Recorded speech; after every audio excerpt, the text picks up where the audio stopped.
concernant le refoulement par la France de la femme de l'ambassadeur algérien au Mali, M. Kamel Ertayeb. Les autorités algériennes à travers la PS parlent d'humiliation, parlent d'une mesure anti-algérienne, algérophobe, parlent d'une provocation de trop. Il n'y a pas de honte, il n'y a pas d'une, je ne vois pas où une humiliation. Je le dis, je répète. Sauf si cette femme, est-ce que la femme de l'ambassadeur d'Algérie au Mali, est-ce qu'on lui a mal parlé, est-ce qu'on lui a manqué de respect? Je ne pense pas qu'il y ait eu une dérive, parce qu'encore une fois, l'entrée sur le territoire d'un autre pays, c'est une faveur, ce n'est pas un droit. C'est une mesure symbolique qui pèse, puisqu'elle a perturbé le pouvoir algérien, mais elle ne l'a pas ébranlé. En fait, c'est un message que les Français envoient aux dirigeants algériens.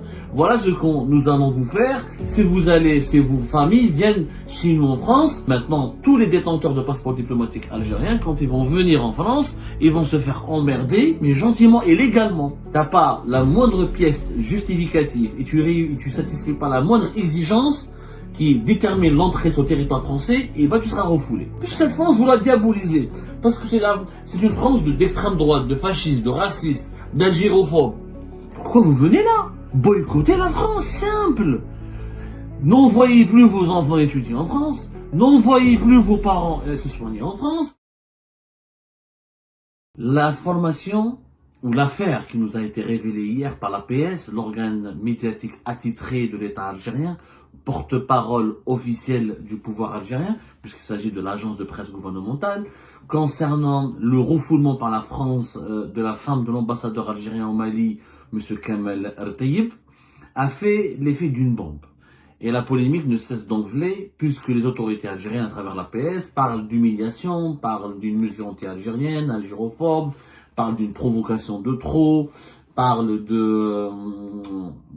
d'une Algérie qui est victime d'un double langage de l'État français. D'un côté, le président Emmanuel Macron qui veut l'apaisement, de l'autre côté, le ministre de l'Intérieur qui provoque et qui, soi-disant, humilie ou méprise ou s'en prend à la dignité de certaines Algériennes et de certains Algériens.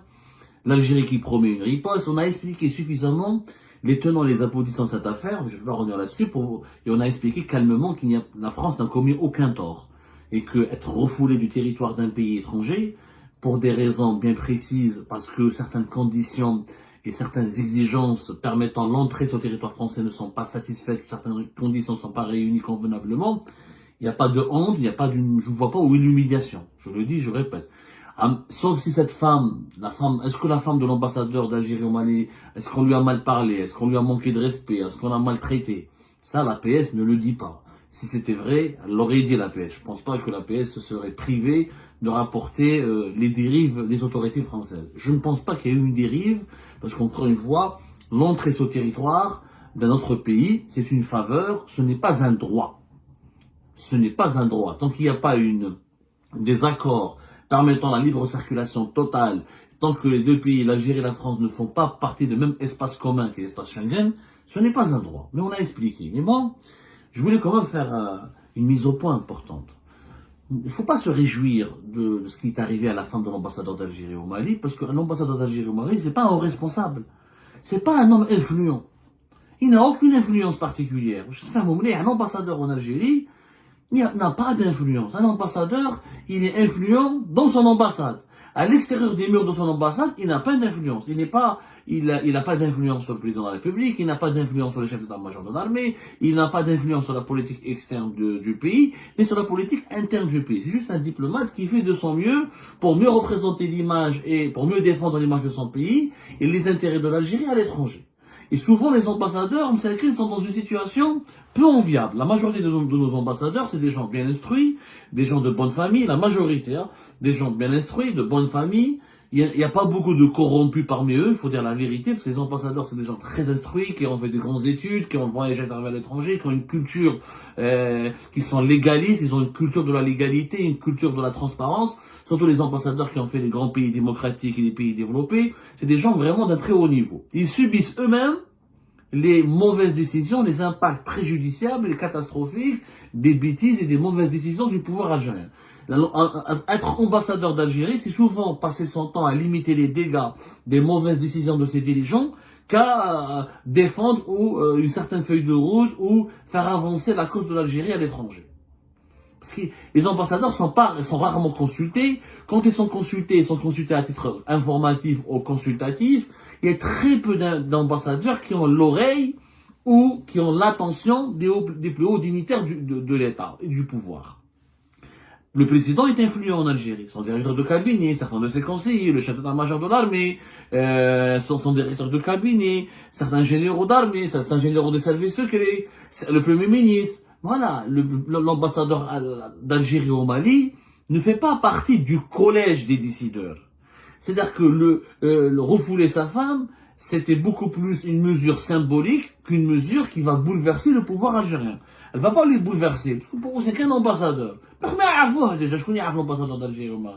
Ni il siège au Conseil de sécurité, ni il fait partie du cabinet de Tebboune, ni il fait partie du cercle restreint des personnes qui prennent les décisions. C'est une mesure symbolique qui pèse, puisqu'elle a perturbé le pouvoir algérien, mais elle ne l'a pas ébranlé. Elle ne l'empêche pas de dormir. En fait, c'est un message que les Français envoient aux dirigeants algériens. Voilà ce que nous allons vous faire. Si vos familles viennent chez nous en France, ils veulent rentrer sur le territoire français. Ça, on l'a expliqué dans la mesure. Là, nous avons révélé le scoop. Les 112 personnalités algériennes qui sont frappées d'une interdiction. C'était le 27 février dernier. Une interdiction de rentrer sur le territoire français. Alors, c'est des personnes indésirables. Il y a d'autres, maintenant, tous les détenteurs de passeports diplomatiques algériens, quand ils vont venir en France, ils vont se faire emmerder, mais gentiment et légalement. Ils se feront pas emmerder avec du harcèlement de façon illégale. T'as pas la moindre pièce justificative et tu satisfais pas la moindre exigence qui détermine l'entrée sur le territoire français, et ben tu seras refoulé. C'est ça l'histoire. C'est un bras de fer. Il y a une politique anti-française menée par le pouvoir algérien actuel. Il y a une crise. L'Algérie attaque, la France contre-attaque. Et quand la France attaque, l'Algérie contre-attaque. C'est un conflit. On n'est pas là pour dire qui a raison, qui a tort. On a juste dit que dans l'affaire de la femme de l'épouse de l'ambassadeur d'Algérie au Mali, il n'y a pas eu de dérapage, il n'y a pas eu de dérive, il n'y a pas eu de mesures vexatoires. La France a le droit de dire, quand certaines conditions ne sont pas réunies, que voilà, je ne te permets pas d'entrer dans mon pays. Maintenant, moi, c'est aux dirigeants algériens que je m'adresse. Et pas aux ambassadeurs, pas des gens comme l'ambassadeur d'Algérie au Mali. On ne sait pas pourquoi il est venu en France. On ne sait pas. Bon, comme lui, il était, j'en ai parlé, Kamal Rtayeb, il était déjà consul d'Algérie à Metz. Peut-être qu'il a une partie de sa famille ici en France, peut-être qu'ils ont leurs enfants, parce qu'il est âgé de 60 ans, donc j'imagine que sa femme, elle est âgée aussi. Peut-être qu'ils ont des enfants là ici en France, parce que peut-être qu'ils ont des parents ici en France. Et certainement, elle est venue à titre privé. Elle est venue à titre privé. Elle n'avait ni ordre de mission. Elle ne travaille pas pour l'État algérien, visiblement. Elle est juste l'épouse et la femme de l'ambassadeur d'Algérie au Mali. Maintenant, ce qu'on essaie de savoir, c'est que, il y a une consigne. On en a parlé. Dès le début du mois de février, il y avait une consigne qui a été donnée par le pouvoir algérien, une consigne verbale, pas officielle. On a demandé aux plus hauts dignitaires de l'État de ne plus aller en France, d'éviter leur déplacement en France pour ne pas subir ce que Abdelaziz Khalef, l'ancien directeur de cabinet de Tebboune de 2021-2023, a subi, c'est-à-dire qu'il a été refoulé lui aussi, justement comme la femme de l'ambassadeur du Mali, l'ambassadeur d'Algérie au Mali, parce qu'il n'a pas réuni certaines conditions, qui n'a pas satisfait certaines, mais c'est pas conformé aux exigences qui déterminent l'entrée sur le territoire français, à savoir, il n'avait ni certificat d'hébergement, ni une assurance voyage. Donc, pour éviter de se faire humilier, entre guillemets, parce que quand tu es directeur de cabinet, ancien ministre, général, quand tu es un personnage influent, que la France te refoule, ça c'est une humiliation. Mais quand tu es la femme d'un ambassadeur qui n'a pas de pouvoir, mesquin, l'ambassadeur encore une fois, je ne le connais pas, mais il n'a pas de pouvoir. Il n'accepte pas, il n'est pas dans les hautes sphères. C'est pas humiliant. Mais cette consigne, elle a été communiquée à qui maintenant la question? L'erreur, elle est du côté des dirigeants algériens. Pourquoi? Parce que je ne les comprends pas. Et là, je ne fais pas ce reproche, encore une fois. Ce n'est pas personnel, ce n'est pas dirigé contre la personne de M. Kamal Rtayeb, qui est l'ambassadeur d'Algérie au Mali. Moi, je n'ai rien à lui reprocher. Je ne sais pas pourquoi sa femme, elle est venue. Là, elle a le droit de venir, c'est elle a vraiment une urgence. Mais voilà, elle n'a pas satisfait les conditions. Elle n'aurait peut-être pas dû venir parce qu'elle connaît l'atmosphère actuelle, comment il est électrique. Et peut-être qu'elle ne savait pas qu'il y avait une consigne pour les dirigeants de l'État de ne pas venir. Comme elle Son mari n'est pas un dirigeant d'État, c'est un ambassadeur, c'est un diplomate, mais un diplomate de second rang. C'est pas le secrétaire général du ministère des Affaires étrangères, c'est pas le directeur de cabinet du ministère des Affaires étrangères, c'est pas le ministre des Affaires étrangères. Donc, elle pensait pas qu'elle allait subir une mesure une restriction d'accès au territoire français. Elle ne le pensait pas. Donc, ce que je vais dire là, c'est pas contre la personne de criminalité qui, encore une fois, mais, c'est comme un légume sur un couscous. Il pèse rien. Moi, ce que je ne comprends pas, c'est que pourquoi l'État algérien ne fait pas un texte officiel, une note écrite, pas verbale, où tous les diplomates algériens, ou tous les dirigeants algériens ne doivent pas venir en France. Pour une raison simple. La France, vous ne l'aimez pas. Vous la diabolisez tout le temps. Vous dites que c'est l'extrême droite. Vous dites que c'est l'extrême droite, qu'il y a une guerre de clans entre le président français et l'extrême droite. Que l'Algérie est victime d'un double langage. Et qu'elle ne peut pas rester les bras croisés. Et que l'extrême droite, elle veut insulter, vilipender, humilier l'Algérie, la rabaisser. Qu'il y a un complot contre l'Algérie en France. Que la France cible l'Algérie, cible particulière. Que les dirigeants français veulent faire du mal à l'Algérie, à sa souveraineté, à sa sécurité nationale. Des complots, du terrorisme, une campagne médiatique. Alliance avec l'ennemi du Maroc, l'ennemi marocain, l'ennemi de l'Algérie. La France est devenue le mal absolu quand on voit ce que la presse algérienne raconte, ce que les dirigeants algériens racontent. Le Sénat algérien qui a rompu ses relations avec le Sénat français. Bruno Retailleau, c'est un algérophobe. Puisqu'il y a des algérophobes qui sont au pouvoir en France. Alors, ne venez pas boycotter la France. La France, vous ne l'aimez pas. Boycottez-la. Pourquoi les dirigeants algériens ont encore des liens avec la France? Pourquoi vous vous sentez obligé de venir encore? Parce que ce qui est arrivé à la femme de l'ambassadeur d'Algérie au Mali, j'espère qu'elle servira de leçon aux autres. J'espère que les vrais dirigeants, ceux qui sont vraiment au cœur du pouvoir, enfin ils feront le ménage et diront aux membres de leur famille de ne plus aller en France. Puisque cette France, vous la diabolisez. Parce que c'est une France d'extrême droite, de fasciste, de raciste, d'algérophobe. Pourquoi vous venez là? Boycottez la France, simple. N'envoyez plus vos enfants étudier en France. N'envoyez plus vos parents se soigner en France. Ne venez plus passer vos vacances en France. N'investissez plus en France. Ne cherchez pas à faire du shopping en France. N'achetez pas des appartements en France. Allez-y ailleurs. La terre de Dieu, elle est vaste. Les dirigeants algériens ne sont pas cohérents avec leurs principes. D'un côté, ils diabolisent la France. Ils disent qu'elle est devenue algérophobe et qu'il y a l'emprise de l'extrême droite.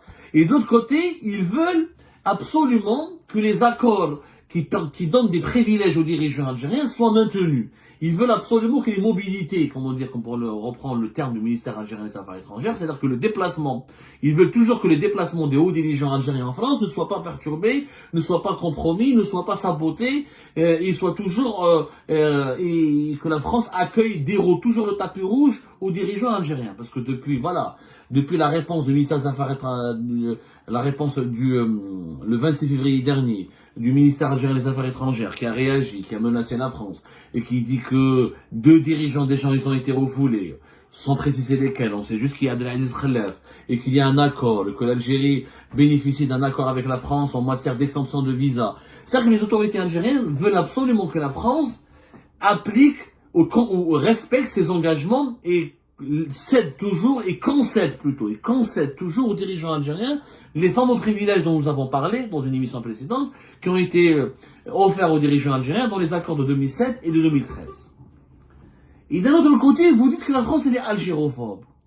Vous ne fréquentez pas la France. Normalement, si les dirigeants algériens avaient une once de dignité, normalement c'est eux les premiers qui doivent rompre les relations et ne plus reconnaître les accords de 2007 et de 2013. Puisque vous estimez que la France aujourd'hui elle est entre les mains de l'extrême droite et que des dirigeants algérophobes sont au pouvoir, n'allez pas en France. Vous-même, vous devriez dire, on veut plus aller en vous-même. L'Algérie devrait elle-même, les dirigeants algériens devraient eux-mêmes, s'ils étaient cohérents avec les idées de leur propagande ou cohérents avec leurs principes qui sont défendus ou affichés ou évoqués dans les différentes campagnes médiatiques lancées depuis l'Algérie, ils devraient eux-mêmes boycotter la France. C'est tout. Boycotter-la. C'est pas crédible et c'est pas honorable et c'est pas digne. C'est pas digne d'un pays comme l'Algérie qui, dans le moment où il a un honneur, il a une crédibilité. Tu ne peux pas passer ton temps à dire que l'État français il est entre de mauvaises mains, qu'il y a des algérophobes, qu'il y a des extrémistes, qu'il y a des racistes, qu'il y a l'extrême droite. Et d'autre côté, tu dis aux Français, mais regarde, mais vous êtes algérophobes, vous êtes extrémistes, vous êtes des salopards, mais quand même, vous n'avez pas le droit de ne pas laisser venir chez vous avec le passeport diplomatique et sans visa. On veut que les accords qu'on a signés avec vous quand vous étiez bien, parce que quand la France a donné quand la France elle a donné ses privilèges aux dirigeants algériens en 2007 et en 2013, à cette époque, la France était bien. Il n'y avait pas l'extrême droite, il n'y avait pas l'algérophobie, la France n'était pas l'ennemi. Aujourd'hui, comme elle est devenue l'ennemi, non seulement on veut continuer à traiter la France comme ennemi et à l'insulter jour et nuit, à la vilipender jour et nuit, quelquefois les critiques, encore une fois, contre la France sont justes et justifiées. Je ne dis pas que la France, du côté français, tout n'est pas rose. Les dirigeants français ne sont pas tous des anges, je suis d'accord. La France n'est pas angélique, l'Algérie n'est pas diabolique. On n'est pas dans une vision binaire. Mais il y a un rapport de force. Il y a une crise, il y a un conflit, il y a des tensions, il y a une incompréhension. Alors, il y a une mise-entente. Alors, ne venez pas en France. Respectez, tenez-vous à une attitude. Soyez, ayez un peu d'honneur, un peu de dignité. Ne venez plus en France. Jusqu'à ce que la crise ne soit pas, tant que la crise n'est pas résolue, jusqu'à ce qu'il n'y ait pas, tant que l'impasse, tant que les relations bilatérales sont dans une impasse, ne venez pas boycotter la France. Mais tu peux pas venir dans le pays de l'extrême droite et de l'algérophobie, alors, et tout en profitant de la France et de son train de vie, de ses conditions de vie et de ses, je sais pas quoi, de son environnement, de sa qualité de vie, et à la fin, tu continues à critiquer la France, ils sont racistes. Qu'est-ce que tu fous chez les racistes? Parce qu'ils sont racistes, ils sont xénophobes, ils sont extrême droite. Mais qu'est-ce que tu fous là alors? Ne viens pas ici. C'est de la cohérence. Il faut vraiment être cohérent avec la conduite des dirigeants algériens, elle est incohérente. Et quand une conduite elle est incohérente, ça discrédite le pouvoir algérien, ça discrédite l'État algérien. Parce qu'un observateur étranger, il ne comprend rien comprendre. On passe notre temps à dire que les Français nous ont colonisés, c'est des salopards, ils nous ont tués, ils nous ont martyrisés, ils nous ont fait du mal, et ils nous détestent, ils sont racistes, et c'est l'extrême droite, ils sont fascistes, mais on veut tous venir chez eux. Mais c'est un rapport schizophrénique. À un moment donné, les observateurs étrangers vont dire, mais vous soyez rationnels, vous voulez quoi à la fin de la France? Vous ne l'aimez pas, boycottez-la. Boycottez-la. La terre de Dieu, elle est vaste. Le problème, c'est que les dirigeants algériens n'ont pas les mêmes accords avec les autres grands pays. Aucun des grands pays, c'est-à-dire développés, riches, industrialisés, qui est une grande destination touristique, n'a offert aux dirigeants algériens les mêmes privilèges dont ils jouissent depuis 2007 et 2013. Aucun. Ni les États-Unis d'Amérique, ni l'Angleterre, ni l'Allemagne, ni etc. n'offrent à l'Algérie, ni le Japon, ni encore moins la Chine et la Russie. Encore moins la Chine et la Russie n'offrent à l'Algérie la possibilité pour tous ces dirigeants de venir rester et passer des vacances et séjourner et résider sur leur territoire pendant 3 mois pour chaque 6 mois. C'est un privilège qu'aucun autre pays au monde a donné aux dirigeants algériens. Et ben voilà, c'est la fin de cette vidéo mes amis. Je vous remercie comme d'habitude pour avoir suivi jusqu'à la fin. N'oubliez pas de nous laisser vos commentaires et vos réactions sur le sujet très intéressant de cette vidéo et de vous abonner à la chaîne si vous n'êtes pas encore abonné surtout. Donc voilà mes remerciements et mes salutations et à la prochaine dans une nouvelle vidéo. Au revoir.